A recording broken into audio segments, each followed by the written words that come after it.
for this, we starting off with Dynamite here. We have our the announced team, the pre-announced team folks. What do you call it? The bot. Isn't it called the bot? The 0 hour, right? Now they call it. Yeah, I guess so. Yeah, the 0 hour announced team. Yeah, so that started with had Renee, of course, Jeff Jarrett, because apparently that's all he does now. RJ City and Madison Rain showed up. Yeah, we were like, oh, who is she again? Haven't seen her in so Rain long. still works here. Haven't seen her in so long. It's like, oh, wait, when is she on the milk carton? Yeah, but nowadays it's like Jeff Jarrett's like that's his job now to constantly announce the 0 hour stuff. Yeah, remember he actually had a storyline, but apparently whatever happened. Oh yeah, he got that contract re-signed, whatever, because he's gonna go for the title. But I guess MJF or something took him off the. That was just so pointless. Okay, so he had to finish his story. Yep.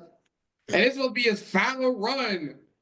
I think his final run ended with MJF there. But anyway, the first match of 0 Hour was Nick Wayne, Action Andretti, and Leo Rush versus AR Fox with Top Flight.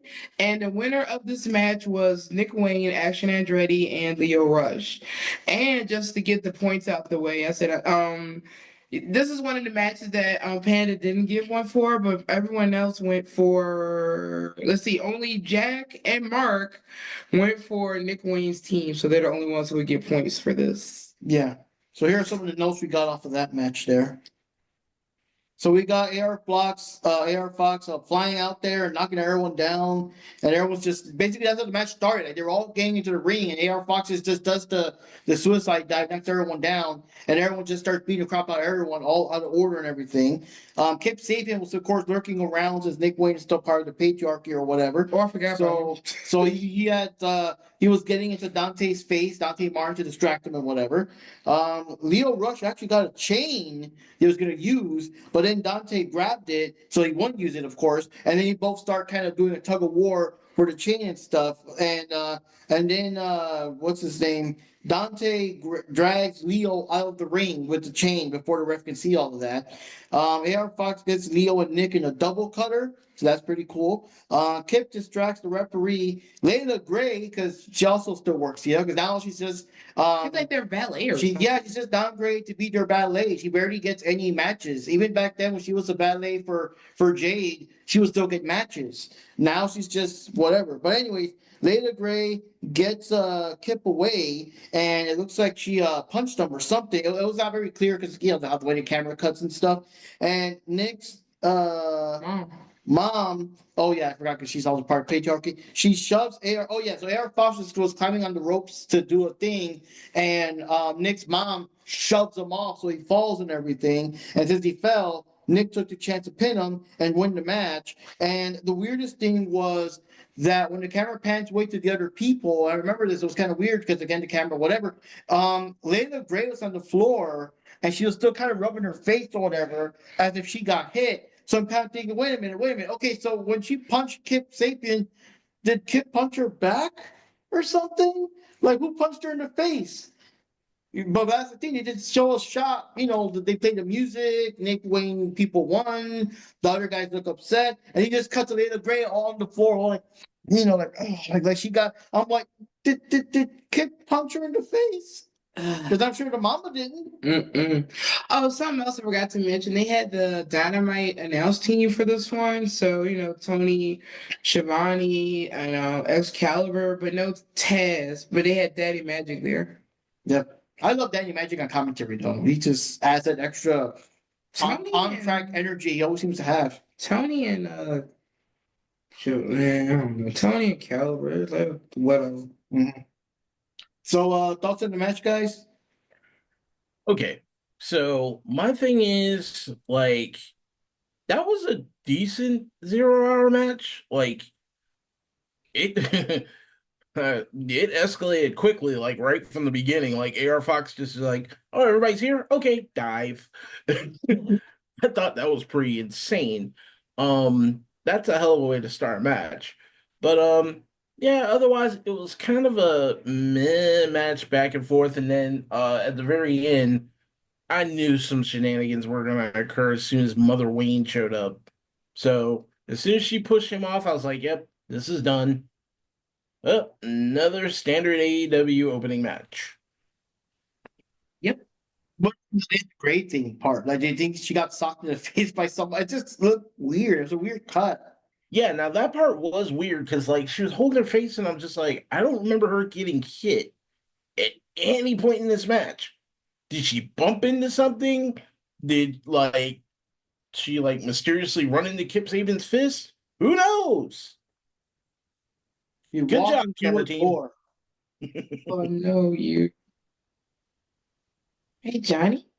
Yeah, personally for this match, I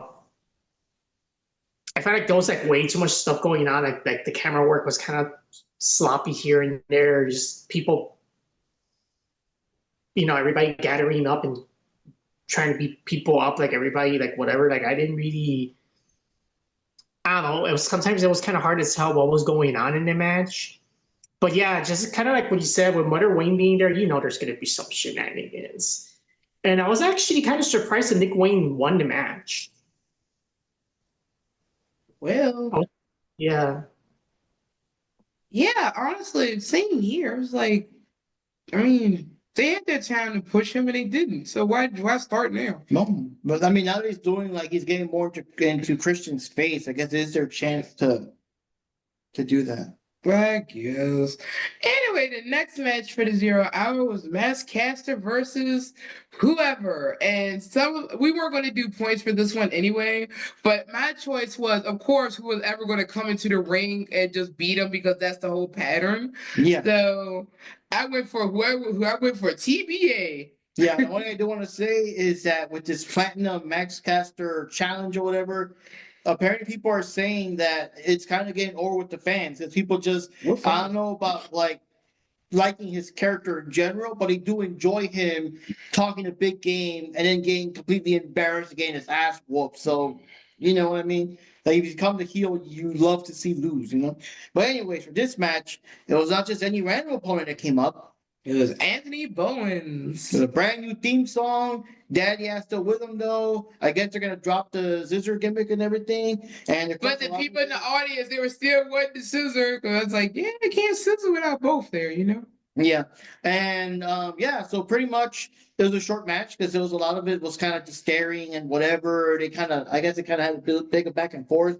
But Bones just hit him with the spinning elbow of doom, and Caster went down, pinned 1, 2, 3, and there we go. And Anthony Bones is back in town. I think he had a match tonight on Collision. I'm not sure. I think he had a match against maybe that Nick White person, the person who went versus Ospreay. Oh, Kevin Knight. Kevin Knight, yeah. So he's having some matches there, so that's kind of cool. Got to build himself back up, but now he's got that new energy and stuff like that. So, any thoughts on that match, guys? It was I pretty laughed. quick. I laughed when I saw it was Anthony Bowens. I was like, you gonna pin Max. Mm-hmm. Yeah, I was actually kind of surprised that it was actually Bowen that was his opponent. If anything, I thought it was Takeshita that was going to come out again and just stomp him one more time just for shits and giggles. But it actually threw me off when Bowen actually came in and then turned around and just beat the snot out of him, almost practically a squash match, and then just leaves.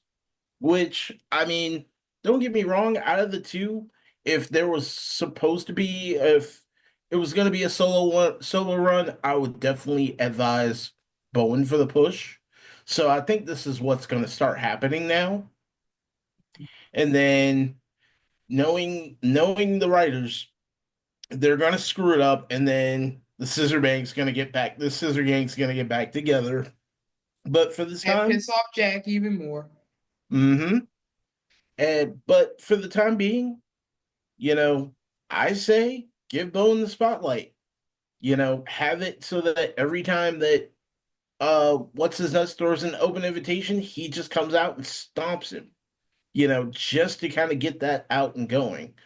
But overall, that's all I gotta say. It was a squash match.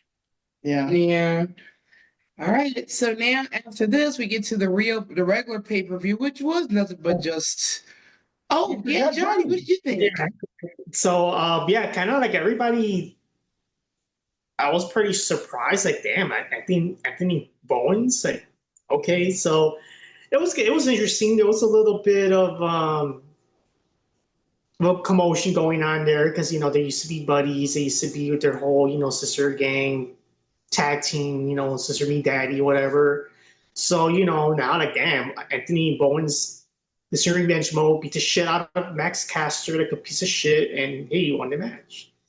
But what's so interesting though, and yeah, Anthony Bowens. I mean, if they're going for a good push, like I'm all for it. Like I would like to see him more.